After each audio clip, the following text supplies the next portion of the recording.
Habitat for Humanity has helped build homes for many families throughout the years. And after the sawdust settles and the last nail is hammered, this will be their 100th home completed. Many are here in the heart of downtown El Paso celebrating the legacy of Cesar Chavez and all he did for the farm workers movement. While southern New Mexico received the most rain and the most damage, Las Cruces was waterlogged also. Alicia Hernandez has that story.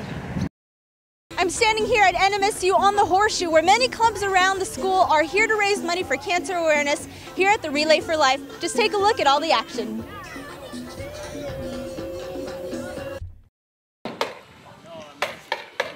Rain or shine, you can count on volunteers from Habitat for Humanity to be hard at work.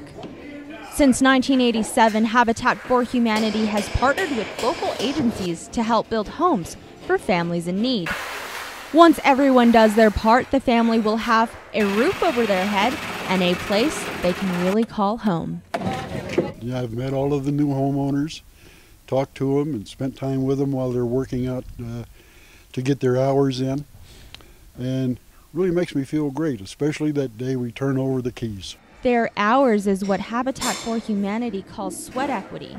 Each family puts in 250 to 500 hours based on family size to help build their home and the homes of others. One of the biggest expenses in building a home is labor, but they don't have to worry about that here because volunteers give their time to help. While some volunteers are local, others travel across the nation. They call them the caravanners. Greg Lutz is one of those caravanners.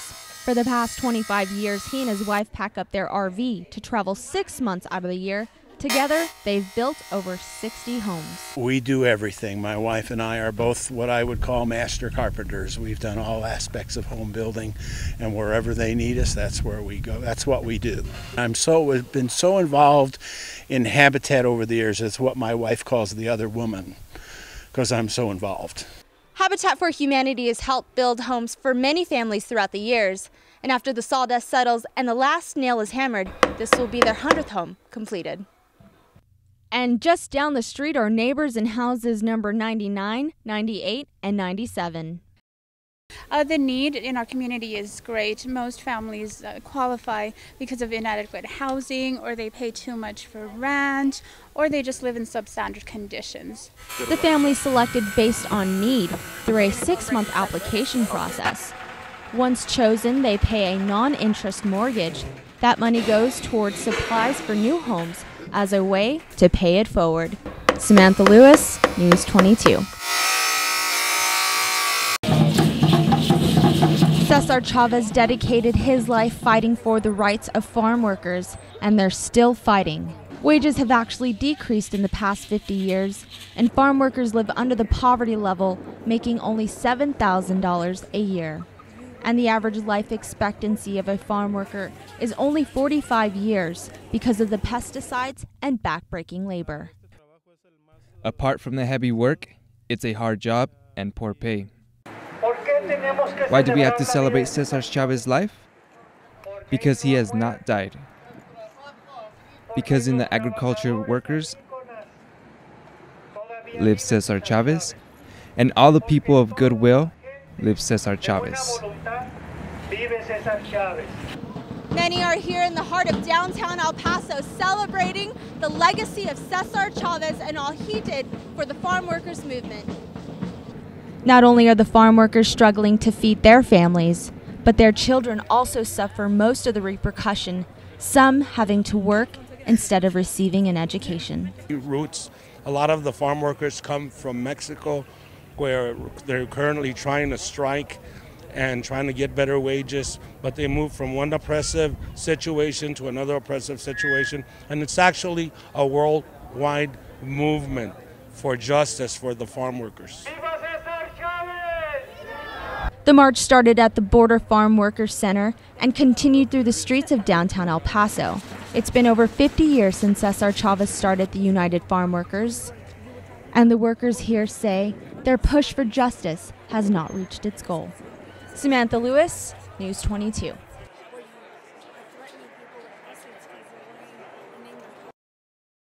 They call it El Caldito Soup Kitchen. But they also have delicious cookies that could pass for gourmet meals. Gabe Chavez started the soup kitchen 30 years ago, and he's fed a lot of people. And last year we served over 100,000. And this year we probably will go way over 100,000. In the 30 years that we've been, I think we've fed over 1.5 million of people already. Our homeless people here. Paul Baca has been coming to the soup kitchen since 1984. He says he couldn't get along without it. Families that come here, little kids come here, and I think it's a real good thing because, people don't need to be hungry in this town. There are other people who help as well. Hundreds of volunteers give their time to feed the hungry. It's been an experience with me, and that's the reason I stay here. We do a lot for the people, and the people does, once you get started here, you don't want to leave. Gabe has seen an increase in people coming in. He has his hopes this will help them get back on their feet. Samantha Lewis, News 22.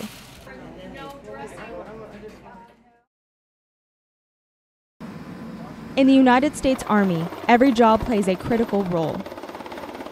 Soldiers are always on call, sometimes traveling halfway around the world for their mission. And there are many reasons people join. Marissa Piro was inspired to join after a natural disaster affected her family back home. Once Sandy rolled through New York, it was I figured it was my calling. I went to rescue my grandmother from her house, and it was kind of like wading through water that was chest high, and I realized I wanted to do something in the relation to search and rescue, and that's kind of why I got into helicopters. So. This year's Iron Focus helps prepare soldiers for life on the battlefield. For some, it's their first deployment. And while being away from home is hard, some soldiers rely on family traditions to keep them going. I used to with my mom. She would always make everything spicy. Even when we're at the barracks, everything we have to buy, it has to be kind of like Mexican food. It has to have hot sauce. We have to make it because it's different out here. Even in the defect, they don't make it spicy, so whenever we have a chance, we cook it at home. Sisters Ismar and Jeanette Tobias are in charge of keeping the soldiers fed. And while they aren't used to cooking for 1,000, together they make it happen. Soldier Thomas O'Connor believes it is that same camaraderie that helps get the job done. Without us, they don't fly. If they don't fly, they don't support the fight, we don't win. That's the bottom line, where rubber hits the road. Some soldiers, such as Anthony Agnew, see a career and are inspired to teach others. I want to teach ROTC. I like teaching and instructing soldiers, so I'm looking at doing something like that towards the end of my career. Some choose the military to get a higher education. Others do it to protect their loved ones. But each soldier has a different reason. And once they get here, their mission is to get the job done and come home. Samantha Lewis, News 22.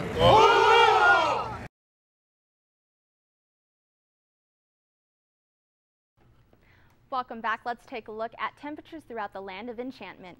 We have 69 degrees over in Farmington, 66 in Santa Fe, 76 degrees in Clovis, 80 for Roswell, 79 for Las Cruces, and 76 for Deming.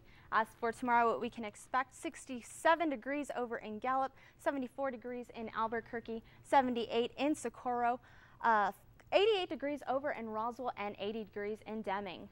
Now for our friends over in Alamogordo, they're going to have clear skies tonight with a low of 53 degrees. Tomorrow's high will be 80 degrees with sunshine. Over in TRC, clear skies for tonight with a low of 48 degrees. Tomorrow they're going to have a lot of wind, so I hope they're ready. The high is going to be 80 degrees. And as for Silver City, they'll see some partly clear skies tonight. A low of 46 degrees, sunny skies for tomorrow with a high of 73 degrees. And for us here in Las Cruces, we can expect clear skies for tonight with a low of 51 degrees. Sunshine for tomorrow with a high of 82 degrees. Now, don't go anywhere, folks. I'll be back later throughout the newscast with your 5-day forecast. Back to you at the desk. Thank you, Samantha. In Texas. This is KRWG-TV News 22 Sports. Welcome back. I'm Samantha Lewis. Let's talk sports. The Aggie basketball team is headed to Omaha, Nebraska for some unfinished business. NM State was seeded 15th in the NCAA tournament and will take on the Kansas Rock Jock Jayhawks. This will be the A New Mexico State student is on cutting edge of purifying water. In fact, she has just received a $10,000 scholarship for her research on water desalination. News 22's Georgina Sustaita has the story. Currently, only journalism students will have access to the center, but in spring of 2014, all students working on mass communication projects will have an opportunity to use it. A Las Cruces man is facing new charges after crashing into an empty school bus back in August. And Tiffany's back with the weather.gov national forecast.